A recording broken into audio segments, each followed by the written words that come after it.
Retirement planning is one of those things that sounds simple when you say it out loud. You save some money, you invest it, you stop working, you relax. That's the picture most people have in their mind. But after talking to hundreds of retirees and going through parts of this journey myself, I can tell you it's not that simple. And today, I want to share some real experience around retirement planning. The good, the mistakes, the surprises, and then I'd love your feedback in the comments, because this conversation is bigger than just one perspective. Let's jump in. The first thing I've learned about retirement planning is that most people focus on the number. What's the number? Is it $1 million, $2 million, 500,000? And we obsess over that number for years. We run calculators, we watch the market, we compare ourselves to friends. But here's what I've seen over and over again. Retirement success is less about the number and more about your spending habits. I've seen people retire comfortably on what others would call not enough.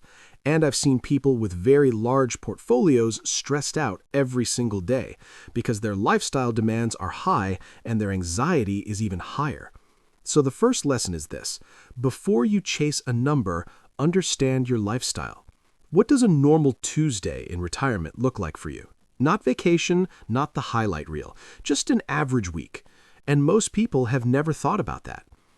The second thing I've experienced and observed is that timing matters more than people realize.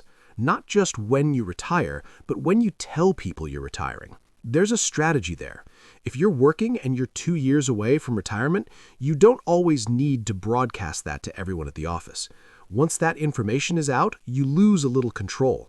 Promotions may pass you by. Long-term projects might go to someone else. In some organizations, you might even get nudged out earlier than you planned. So part of retirement planning is communication planning. Who needs to know? When should they know it? And what's the advantage or disadvantage of sharing that information too early? Another big experience people share with me is what I call the identity shock. You work for 30 or 40 years. You introduce yourself by your profession. It becomes part of your identity. Then one day, that title disappears. You're not the manager, the engineer, the teacher, the business owner anymore. You're retired. And that can feel amazing for about 6 months. After that, some people feel lost, not because they don't have money, but because they don't have structure. Retirement planning should include structure planning. What will your mornings look like? Who will you interact with? What problems will you solve? Because even if you don't need income, you still need purpose. I've heard retirees say the same thing again and again. I wish I had planned more for what I was retiring to, not just what I was retiring from. That's powerful. Another experience that doesn't get enough attention is healthcare planning. And I'm not just talking about insurance premiums. I'm talking about long-term care, unexpected diagnoses, mobility changes, prescription costs. People underestimate how much healthcare can influence retirement stress. Even those who have solid savings can get shaken by a major medical event.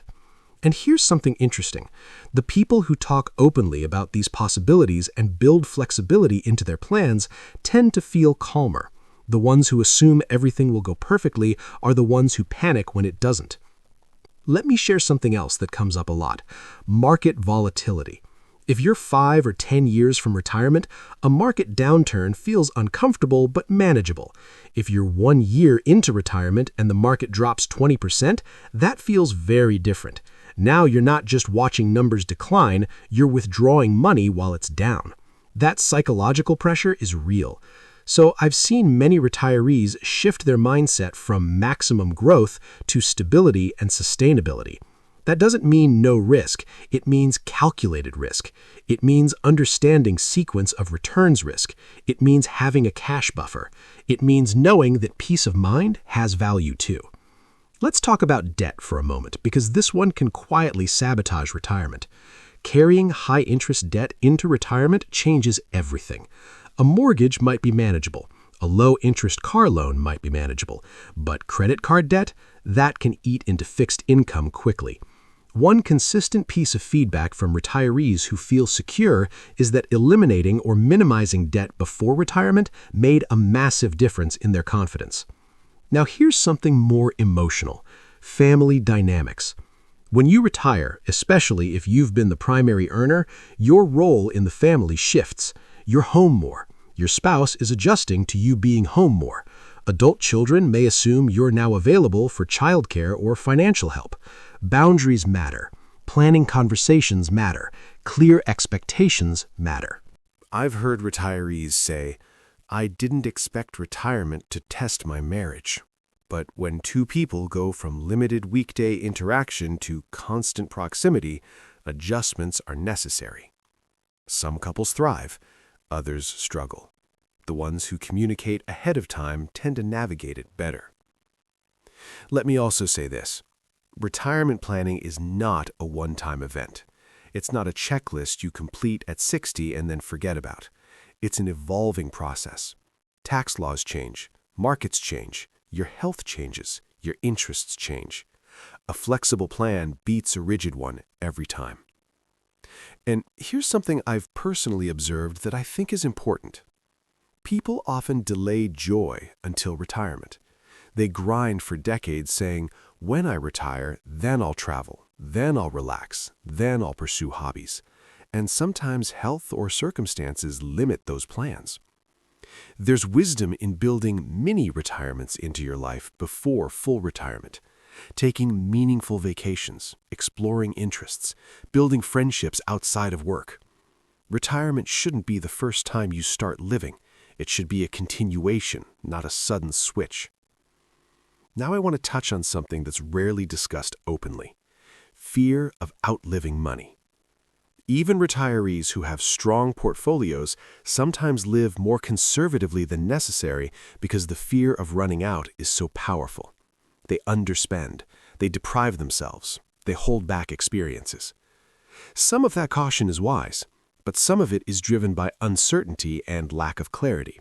That's why working with a fiduciary financial advisor, running detailed projections, and revisiting those projections regularly can bring confidence. Not guarantees, but confidence. And confidence changes behavior. Before I wrap up this first part, I want to say this. Every retirement story is different. Some people retire by choice.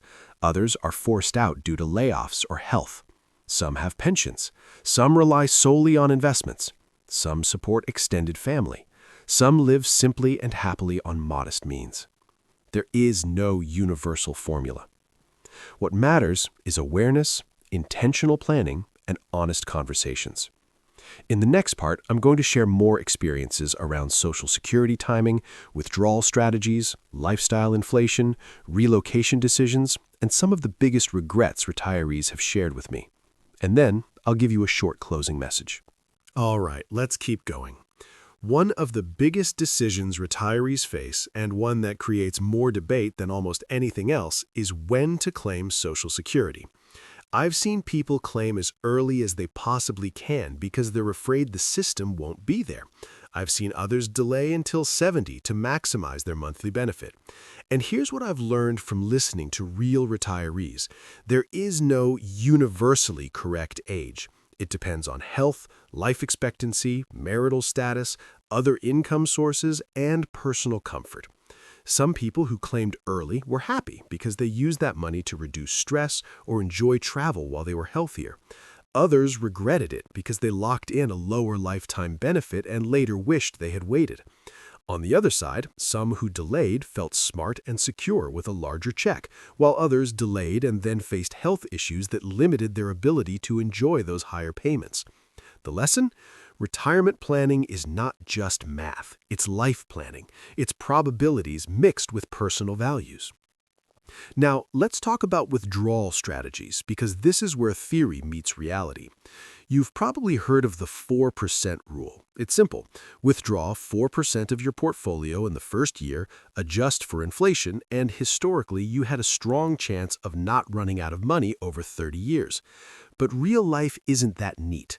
Markets don't return averages in neat, predictable patterns. Inflation doesn't stay stable. Expenses don't move in straight lines. What I've seen work better is flexibility. When markets are strong, retirees may withdraw a little more. When markets are down, they tighten spending slightly. That flexibility can dramatically increase the longevity of a portfolio. And here's something important. Spending in retirement often follows a curve. Early retirement tends to be more active and more expensive: travel, hobbies, experiences. Mid-retirement often stabilizes. Late retirement can bring higher healthcare costs but lower discretionary spending. Understanding that natural rhythm can help you plan realistically instead of assuming flat expenses for 30 years. Another experience that gets overlooked is lifestyle inflation right before retirement. I've seen people get close to retirement and say, "We deserve this," and they upgrade the house, buy a luxury vehicle, increase fixed expenses right before their income becomes fixed. That can create pressure that didn't need to exist. There's nothing wrong with enjoying your money. You worked hard for it. But the key is sustainability. Fixed expenses are far more dangerous in retirement than occasional splurges. A one-time trip won't break a solid plan. A permanently higher monthly cost might. Let's shift to relocation decisions, because this one surprises people. Some retirees downsize and move closer to family. Others move to lower tax states. Some chase warm weather. And sometimes, after a year or two, they move back. Why? Because retirement isn't just about cost of living. It's about community. It's about familiarity. It's about doctors you trust, neighbors you know, routines that feel comfortable. I've heard retirees say, "We saved money, but we felt isolated." That's not a trade most people want long term. So if you're considering a major move, test it first. Rent before you buy. Spend extended time in the area during different seasons. Make sure you're running towards something meaningful, not just away from high taxes. Now I want to talk about one of the biggest emotional surprises retirees share. The first year doesn't feel how they expected. Some feel restless. Some feel guilty for not being productive. Some overcommit to projects to fill the time. Others drift without structure and feel bored. The happiest retirees I've spoken with don't aim for constant activity, they aim for rhythm. A few anchor commitments each week, maybe volunteering, maybe fitness classes, maybe mentoring, maybe part-time consulting. Enough structure to create meaning, enough freedom to enjoy flexibility. And here's something powerful. Feedback from retirees often centers around relationships. Many say they wish they had invested more time in friendships before retirement. Work relationships don't always carry over. Once the job ends, some connections fade. Building community outside of work before you retire can make that transition smoother. Let me share another theme I hear: regret about not understanding taxes deeply enough. Retirement income is layered. You might have taxable brokerage accounts, tax-deferred accounts, Roth accounts, Social Security benefits, all taxed differently. Strategic withdrawals can reduce lifetime taxes significantly, but that requires planning. It requires coordination. It requires sometimes paying for professional advice. Taxes may not be exciting, but they matter. And I'd be doing you a disservice if I didn't mention inflation. Over 20 or 30 years, even modest inflation can erode purchasing power dramatically. A comfortable income today may feel tight decades later if your plan doesn't account for growth. That's why completely eliminating market exposure out of fear can backfire. You need some growth component to keep up with rising costs. Let's talk about feedback, because I promised this video would be about experience sharing and feedback. One of the most valuable things you can do if you're nearing retirement is talk to people who are already there. Not just one person, multiple. Ask them what surprised them. Ask them what they would do differently. Ask them what they underestimated. You'll hear patterns. You'll hear things like, "I wish I'd paid off my house earlier. I wish I'd kept a small part-time job just for structure. I wish I'd traveled sooner. I wish I'd worried less. I wish I'd planned for long-term care more seriously." Experience is a powerful teacher, but you don't have to learn every lesson firsthand. Now, here's a big one: mindset. If you approach retirement as an ending, it can feel like loss. If you approach it as a transition, it can feel like opportunity. The financial plan supports the lifestyle. It's not the lifestyle itself. Money is a tool. It buys time. It buys options. It buys flexibility. But it doesn't automatically create meaning. Some retirees discover new passions at 65 or 70. Some start businesses. Some write books. Some mentor young professionals. Some become deeply involved in community work. Retirement can be expansion, not contraction, if you design it intentionally.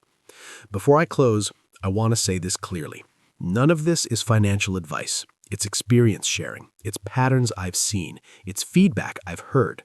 Your situation is unique. Your numbers are unique. Your goals are unique.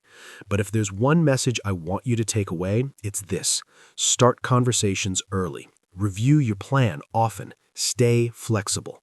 And don't just plan for financial security. Plan for purpose.